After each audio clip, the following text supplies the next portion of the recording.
Let's start with an attendance note.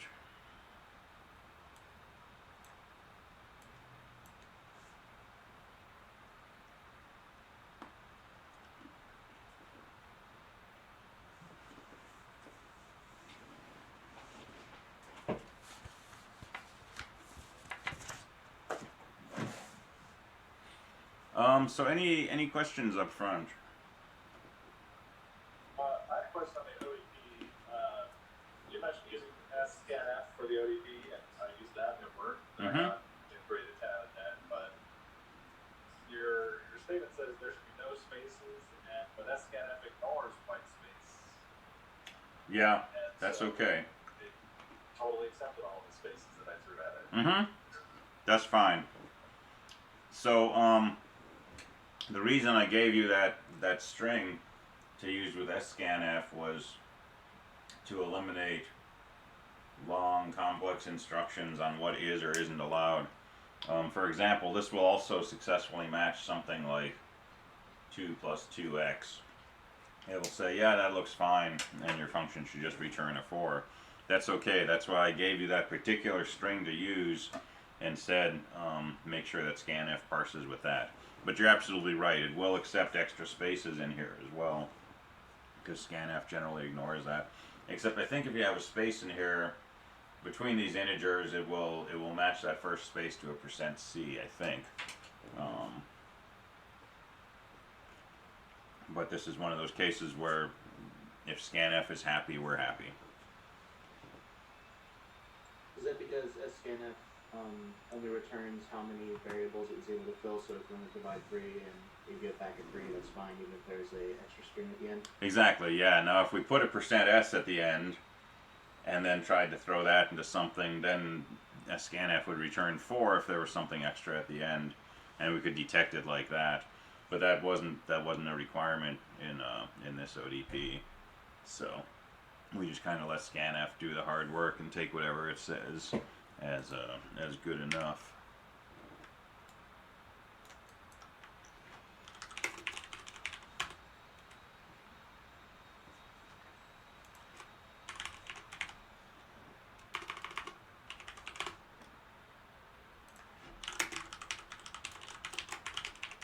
And so I didn't post a new ODP today. I'll probably post a new one tomorrow, which will be due on Friday.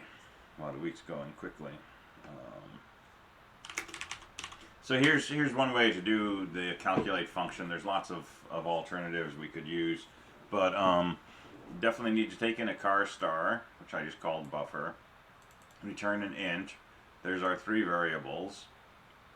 And here's our scanf statement. There's the format string you were told to use. And remember, characters are like integers, like doubles, like floats. We need to put an ampersand in front of this call so that we pass the address of this character, so that scanf can change the value of this variable. So we pass the ampersand n1 up and n2. And then if scanf matches all 3 of these, it'll return a 3. If it only matches 2, it'll return a 2. If it only matches 1, it'll return a 1. If it doesn't match any, it'll return a 0. If buffer was empty, it would return a -1. So success is indicated by stat equals 3. 1, 2, 3 things. So if stat is not 3, that's a syntax error. We just return -1 right there and we're done. Otherwise, we can say, let's take a look at this operator and let's see if it's legal. So you can do this with a series of if statements. I chose to do it with a switch statement. And so the way switches work, this thing, which should be an integer or a character, is compared starting with the first case. And if it matches any of these arguments after the keyword case, it will start executing statements from that point on through the rest of the switch statement. So for example, if my character was a minus sign, this case would match. It would execute this statement, and if this was something other than a return, it would then execute this statement and this statement and this statement, and we'll just keep going through all the statements in your switch statement until you get to the end. Now if you say return, that takes you out of your function. There's no opportunity to execute these other statements. if I wasn't going to return, but I wanted to get out of my switch statement, I could use the keyword break. And so a usual structure for this would be, man, why is my thing disappearing?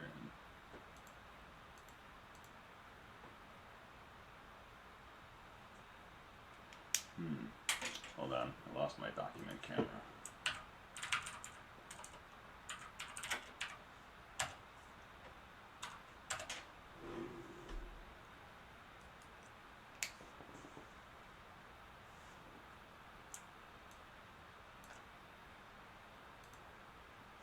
So the usual setup would be something like switch, some variable name, and then a series of case statements.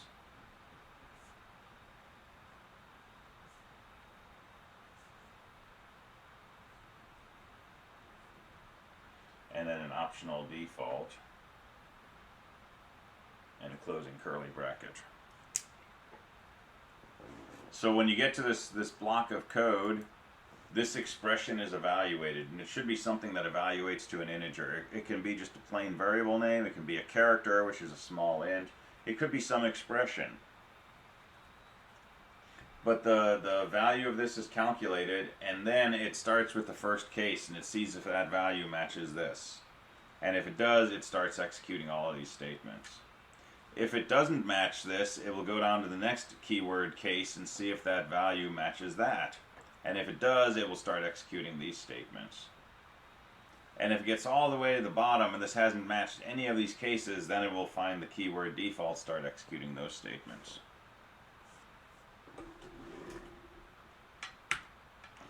And so that's all that's going on here. Now, because these are returns, the return exits the function, and so it doesn't have an opportunity to go on and execute the other statements.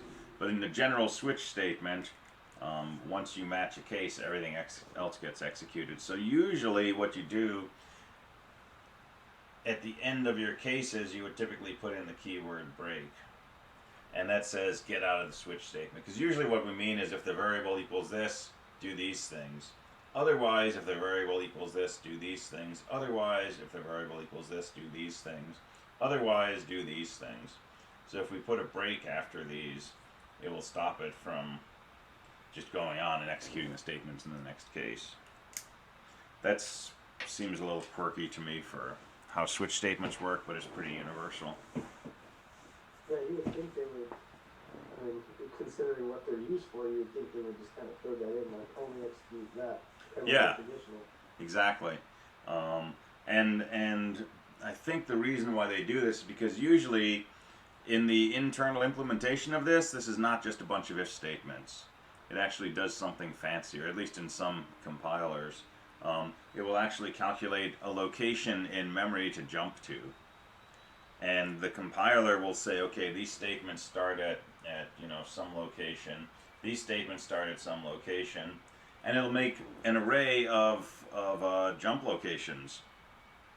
And so if this was an integer, it would use that as an index into the array, and that index would say, oh, your value matches this, let's just jump down here. And so it just changes the program counter, starts executing these statements. So you've got to put the break in yourself. So it's a fancy go-to, huh? It's a fancy go-to, a fancy bunch of if statements.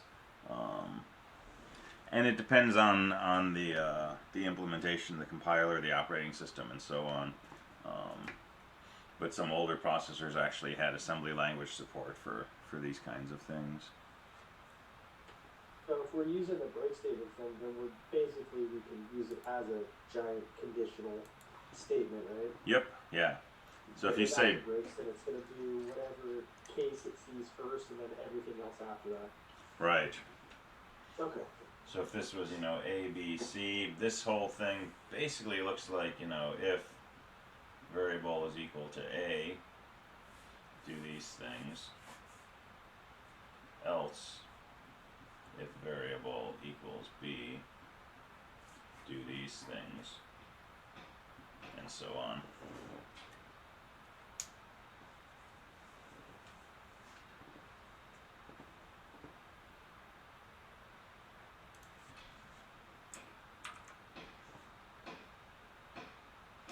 All right. So any other questions about that?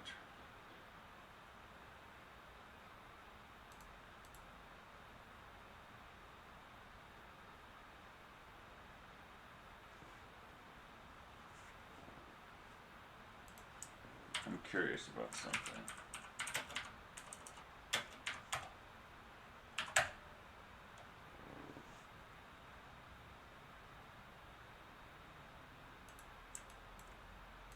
Wonder if I can change this.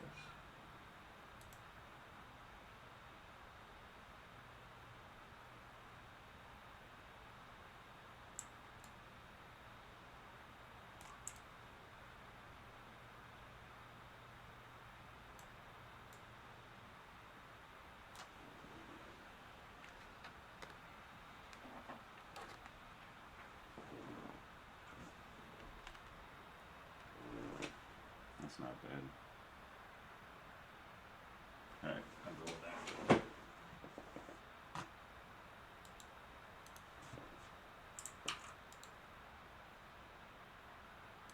Alright, let's see.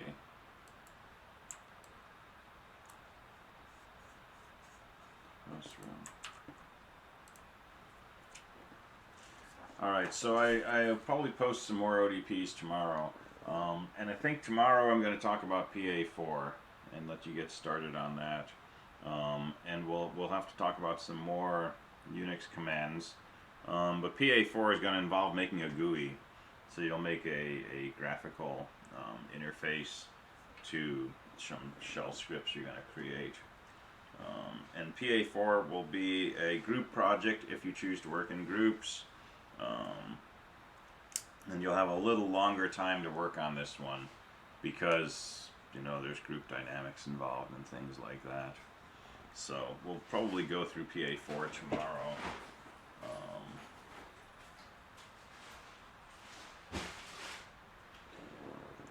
So let's go back into char star star.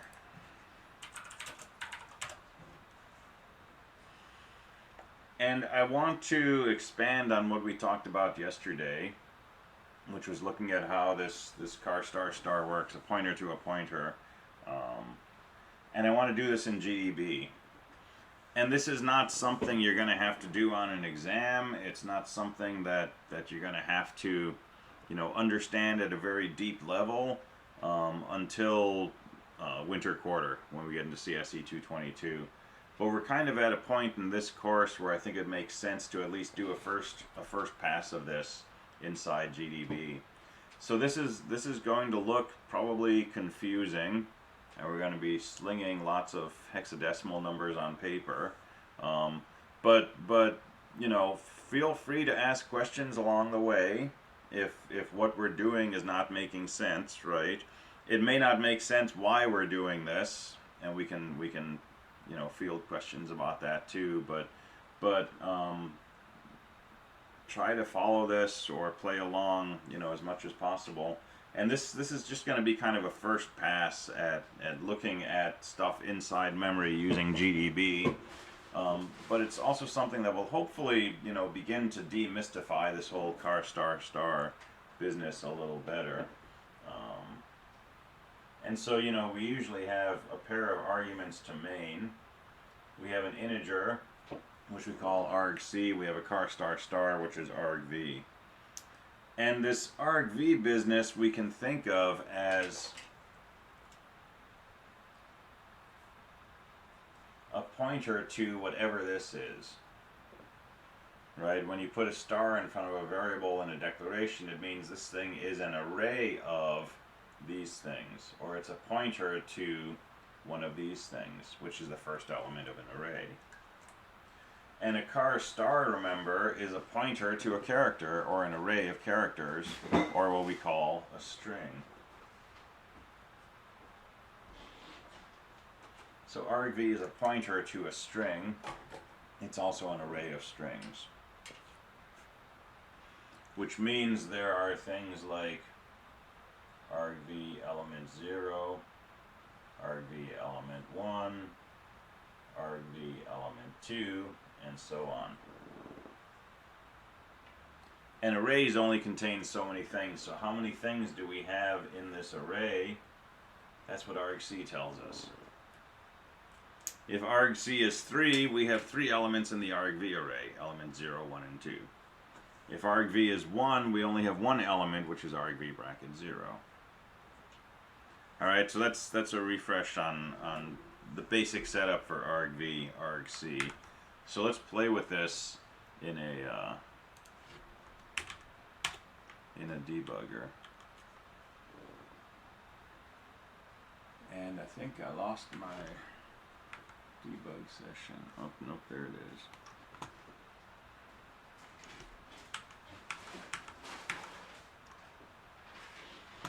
Alright, so let me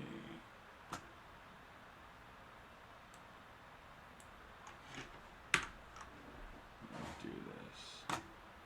So most laptops today are 64-bit machines. And in the 64-bit machine, your memory addresses are really big. They're like 48 or 64 bits, which is, you know, either 12 or 16 hexadecimal characters. And they're kind of cumbersome. They have lots of F's in them and so on. So I'm running VirtualBox with a 32-bit operating system. This is a distro called Kali. And if I say Arch, show me what the architecture of the CPU is, it says i686, Intel 686. That's like an advanced Pentium processor. So this is a 32-bit machine that I'm running on. And it's going to make my debugging just a little easier. My goal here is to write some code that uses argc and argv, and then inside the debugger I want to explore what these things look like and sort of see how this is organized in memory and try to better understand why this thing is a char star star and what that means exactly. So I'm going to write some test code.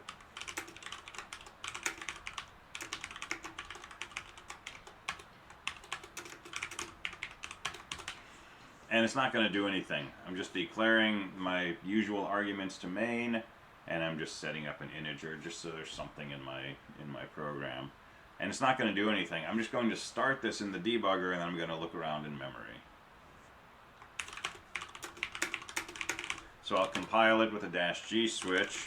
I'll say gdb try.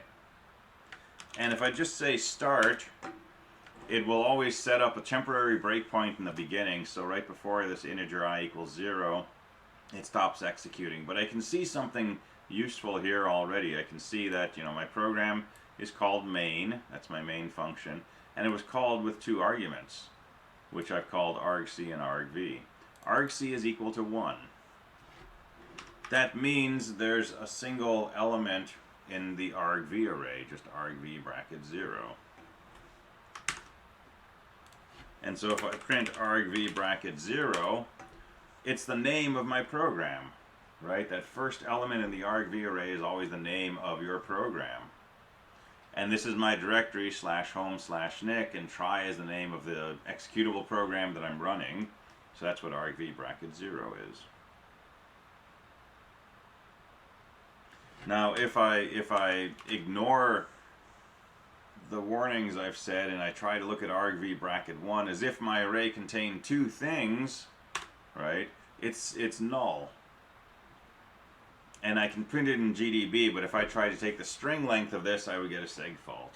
If I try to use string compare on this or scanf on this, I would get a seg fault. So argc is 1, it tells me I have a single element in this array, which is just argv bracket 0. Alright, let me rerun this program, and I'll say this is a test. So when you run a program in GDB, you say start to say begin executing. You can put command line arguments after the word start. So this is going to run my program try inside GDB as if I had said try space, this is a test.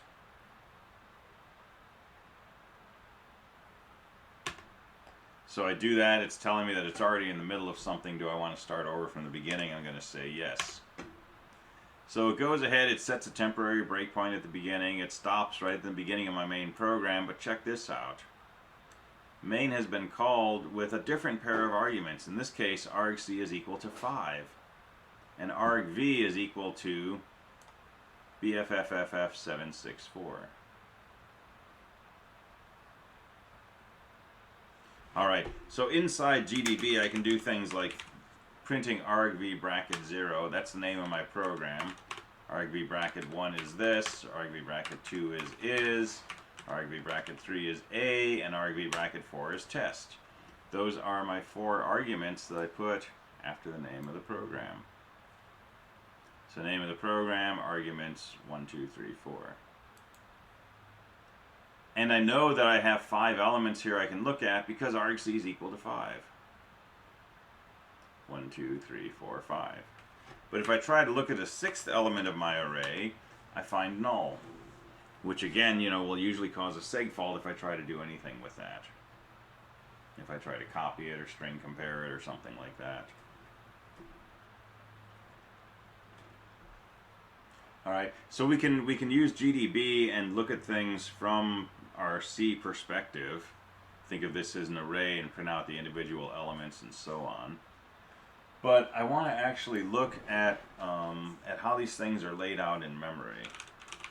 So I want to create what we call a memory map that shows how all of this information is stored in memory. And this is going to, hopefully now or later, help us somewhat demystify this char star star business. So let's look at what's going on in here. So argc is an integer, right? That was declared in the beginning of my program. argc is an integer.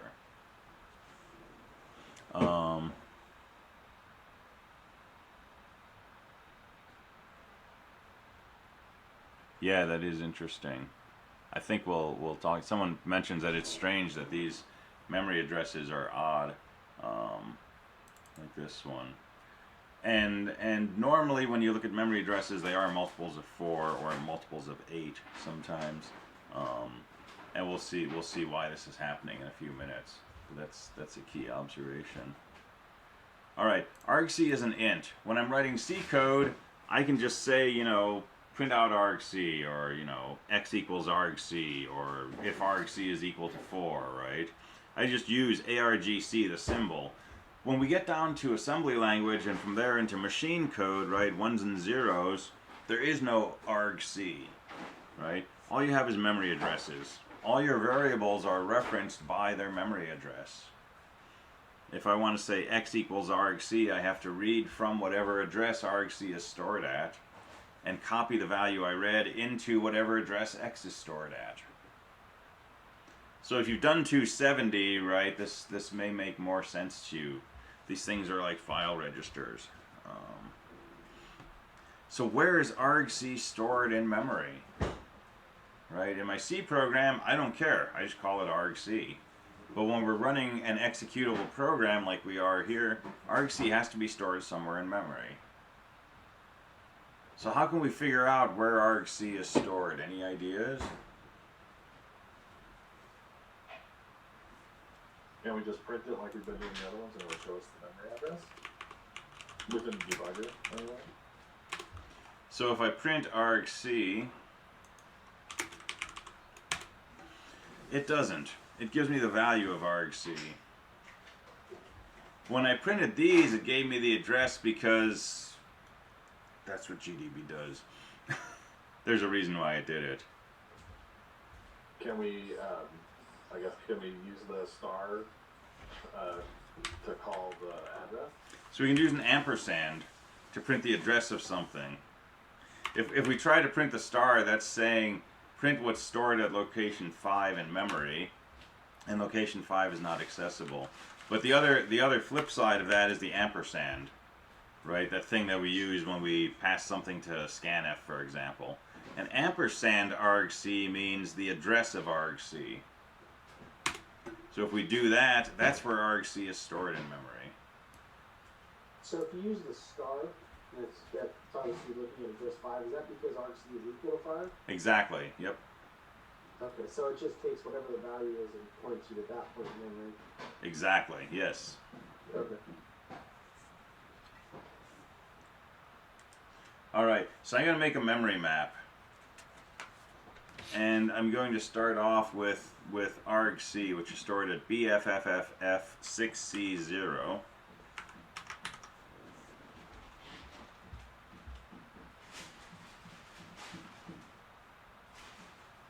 And at that location we find argc, which is equal to 4.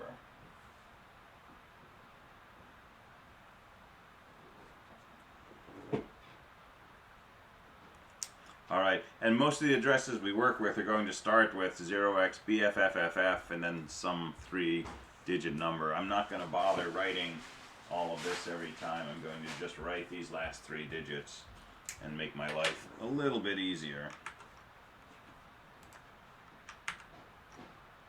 Alright, so this is where argc is stored. Where do you think argv is stored? Well, I have no idea, but we can print the address of argv, and guess what? It's stored in the next location in memory, BFFFF6C4. So right here in the next location, that's where argv is stored. And the value of argv is BFFFF764.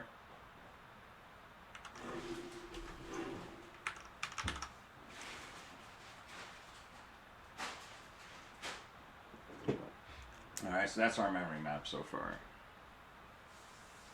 So argc is stored right here. The next location in memory contains argv, which is... Was it argc 5? Was it 5? I think you're right. Thank you. So yeah, argc is 5, you're right. And then argv is BFFFF764. Now in GDB we can use the X command to examine memory. So for example I can say examine BFFFF6C0. That's got the value 5 in it, that's argc. If I just hit enter, it'll repeat the X command, which will show me the next location in memory. This takes 4 bytes of memory, because integers take 4 bytes, 32 bits. And so if I just hit enter, it will show me the contents of location BFFFF6C4, which is BFFFF764.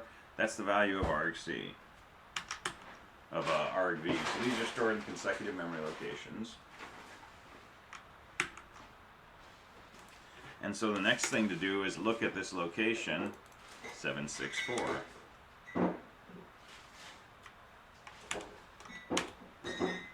And what I find there is some other weird looking number.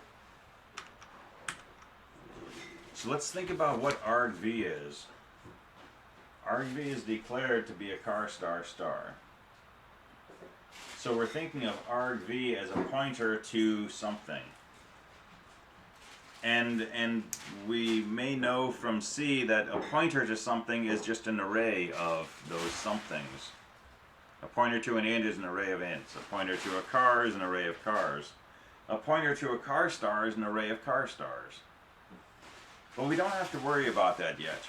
All we need to know is that argv is a pointer, which means it's an array. So argv is 764. And at location 764, we should find the first element of this array. In other words, we should find argv bracket 0.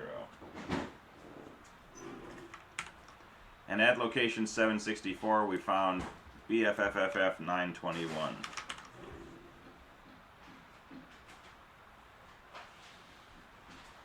So 921 should be what argv bracket 0 is.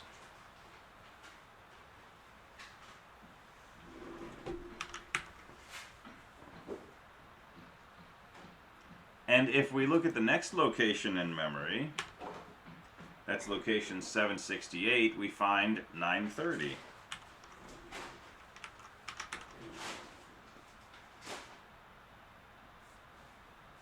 Well, that should be argv bracket 1.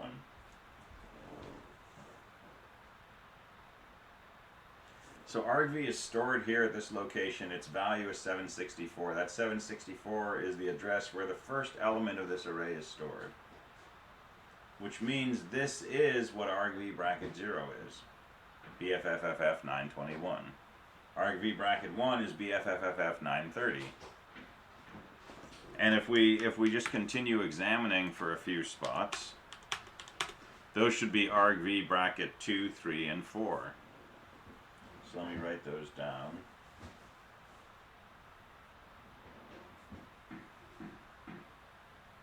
And remember, when we have arrays, there's nothing in the memory that tells you how big that array is. We just store elements of the array in consecutive memory locations. So this was 921, 930, 935, 938, and 930A. So here's what our memory looks like.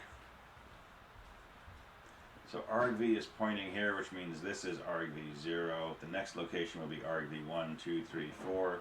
If there was another element in argv, it would be stored down here at location 778. Well, if we look at location 778, guess what? It contains a 0.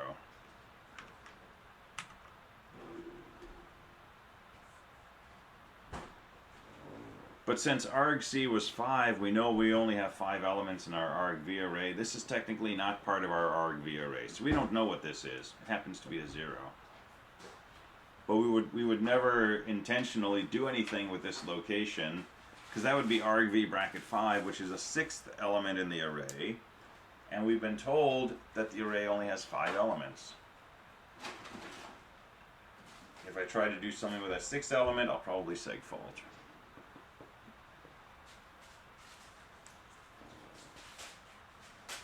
So the next question is, what does this mean? When we say argv bracket 0 is 921, what does that mean? Well, argv bracket 0 is supposed to be a char star. Right? Argv is a pointer to a char star, which means argv is an array of char stars. So each of these should be a char star. Which means this 921 should be a pointer to a character. Which means it's the address of the first character in an array of characters. So what we should find here is argv bracket 0, element 0. And what we find in the next location should be argv bracket 0, element 1. And what we find in the next location should be argv bracket 0, element 2, and so on. How long? I don't know. But somewhere down here at location 930, that's where argv 1 begins. So this should be argv bracket 1, element 0, and so on.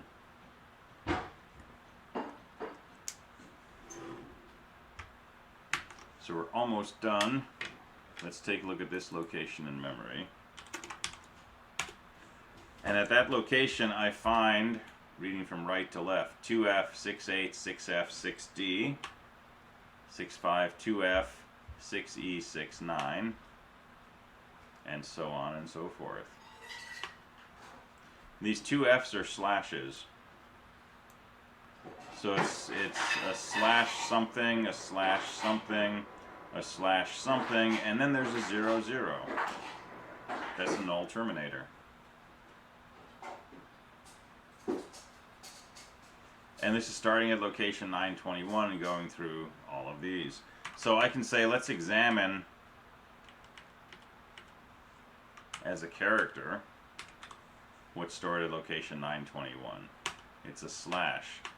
HOME slash NICK slash TRY and a null terminator. So this contains, slash home, slash nick, slash try, followed by a null terminator.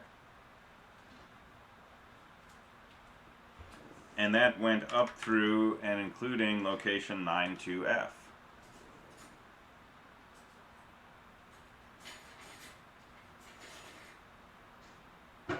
So 921 through 92F contained this string, which is the name of my main program. Right? That's the file that I ran to execute try. And that goes up to 92F. Well, the next location in memory is 930. Guess what? That's where argv1 supposedly begins. So let's take a look at what's in location 930. And that's THIS followed by a null terminator. So at this location,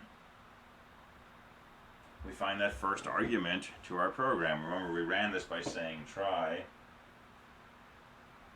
This is a test. So this should be argv0, this should be argv1, and so on.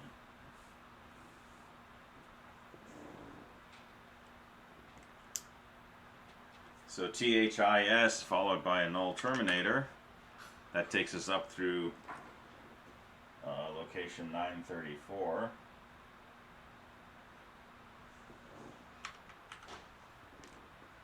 And then at location 935, well, guess what? That's where the next argument begins. And so at this next location, I should find IS followed by a null terminator. And sure enough, there's my third argument to my program. And immediately after that is A followed by a null terminator. And immediately after that is my final argument, the word this, or a test, TEST, followed by a null terminator.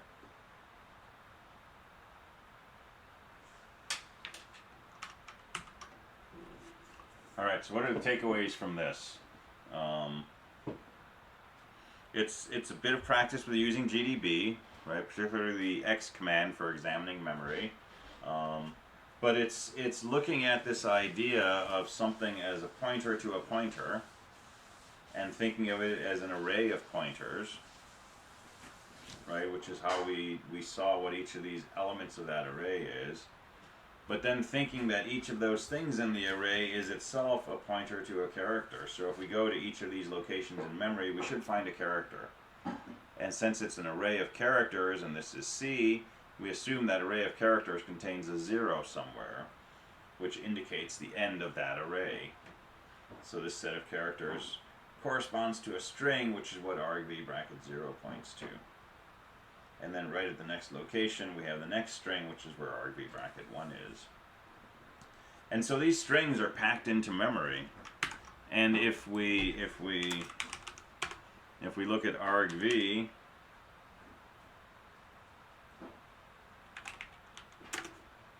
and we say just show me 200 characters starting from this location. Hope I did that wrong.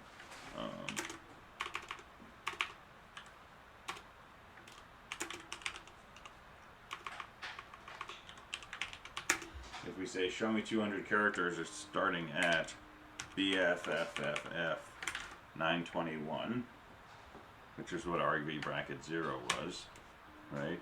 We can see where memory has been populated with the pieces of the argv array. So this is /home/nick/try followed by a null terminator, followed by THIS null terminator. IS null terminator is a null terminator A and then test null terminator. That's the argv array. But the next locations in memory, if we continued looking after the word test right at the end of the string starting at this location, we don't find gibberish, we find more printable stuff. We find SH ELL equals sign /bin/bash null terminator. Followed by another printable string, which says session_manager equals local/Cali : blah blah blah blah blah. And there's all this stuff in memory. And it's all in memory right after the strings that were part of argv. And these are actually what we call our environment variables. So in Bash, if I say print env, that shows me the values of variables that I've set up inside Bash that are usable by other programs. And there's always a bunch of these that are set up by default, starting with, you know, what my shell is, my session manager, my window ID, my language, my desktop session, my current directory, my login name, and so on and so forth. My home directory, right? And these are all just stored in memory, and they're stored in such a way that programs that want to access these variables can run a C function that will use the argv array to access these things. And we don't get that by writing C code or looking at C code, right? Our C program for all of this is just a little one-line program, integer I equals 0. But by using GDB, we can go inside the execution of this program and we can start exploring memory. And this is like a really powerful way to sort of dig beneath the surface of what's going on. And if you want to try to understand at a deeper level sort of how all this works at the CPU memory stage of things, right? GDB is a really great way to do that. It's a way to be able to interact with a running program, make changes to memory, examine memory, step through your code, and so on and so forth. So I wanted to introduce that at this part of 224, but in 222 we're going to do this a lot. Because in 222 you're going to be writing code that's going to be creating structures in memory that look like this.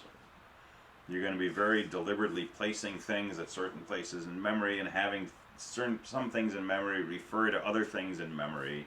You're going to be constructing pointers that point to other things that might have pointers that point to other things that might have pointers that point back to the first thing, right? And the only way that we can effectively debug and understand that kind of code is by using something like GDB, where we actually go into the system while it's running and we start looking at memory. So this is all stuff we'll revisit in winter, but that's just kind of a preview of coming attractions. And I have a question. yeah. Some of those variables that you had up on there, so are these all getting like their own area of memory allocated, or will some of those have like static memory locations that they're always pulling from? So when I run a program, all of these things are copied into the program's address space, and they're accessible in memory near GDB. But the reason that happens is because these things are, I'm running a program right now called Bash, right? And Bash has a memory space where these variables are stored as just, you know, big long strings. There's a string that says display equals :0.0. And then those are made available to a program that I run from Bash so that program can access this information.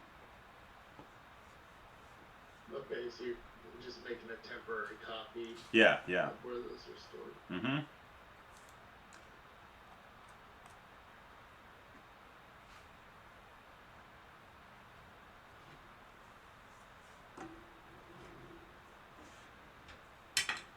All right, let's see. So before I forget again, I should have done this in the beginning because it has nothing to do with what we just did. But a few lectures ago we were talking about symbolic links, and I did not have time to talk about hard links. And so I want to just mention that. And again, this is unrelated to what we just did. It would have been better to do like right in the very beginning, but oh well.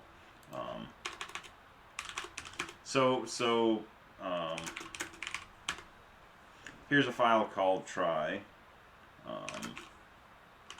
and if I do an ls-i, I can see these inode numbers associated with each file, right? This is the thing that uniquely identifies a file on the hard drive. And we talked about symbolic links, where I can say, you know, link symbolically this thing called my program to try. And now if I look at my directory, my program is referring to this other file, try. and my program is a separate thing on disk. It's got its own inode number, which is distinct from try. And if I remove this, then that link just goes away, but you know, try is still intact. There's a different kind of link we can make called a hard link. And you don't see these used very often, but if I use the link command, and I don't put in that -s switch to say make it symbolic, I create basically another reference to the same stuff on disk as try. So this is saying, make a link to this file, I want that link to be called new try. And if I do that, I see my original file try, I see my new file called new try. They have exactly the same information. The same size, the same creation date, the same permission bits, but guess what? They both have the same inode number, 915.801, 915.801. They are exactly the same file on disk, in that they point to exactly the same sectors, in the same cylinders, and so on the physical disk structure. And whatever I do to one file automatically happens to the other. Why? Because they refer to the same stuff on disk. They both are accessed by looking for file 915.801. So, you know, if I take try and I just like delete all that stuff and put some text in there, and I look at new try, it's exactly the same thing. Right? Why? Because they're exactly the same inode number. And the one slightly unusual thing about this is if I delete this file, like if I delete new try or I delete try, the other file does not disappear. So delete does not actually delete a file. Delete reduces the reference count to a file. And there's something in the data structure of the system which says right now there are two things referencing this inode number. Right, there's two references to it, and so if I decide to remove this file try, new try still exists. And this reference number changed from 2 to 1, saying, hey, there's only one thing accessing this file right now. But since there was at least one thing accessing file 915.801, it's still intact, and I can still look at the contents, and I can still edit it, and so on. But then if I remove that, the system will say, okay, there was one thing accessing this inode. We just deleted it. There's now nothing accessing this inode. That's where it says, okay, this space on disk is now available for other files to use. So when we delete using remove, it actually does something different. It decreases the reference count. And if that reference count is now 0, then it deletes the file. Otherwise, it just decreases the reference count, but the file is still intact. So that's what a hard link is. It's just making another reference to the original file, as opposed to a symbolic link.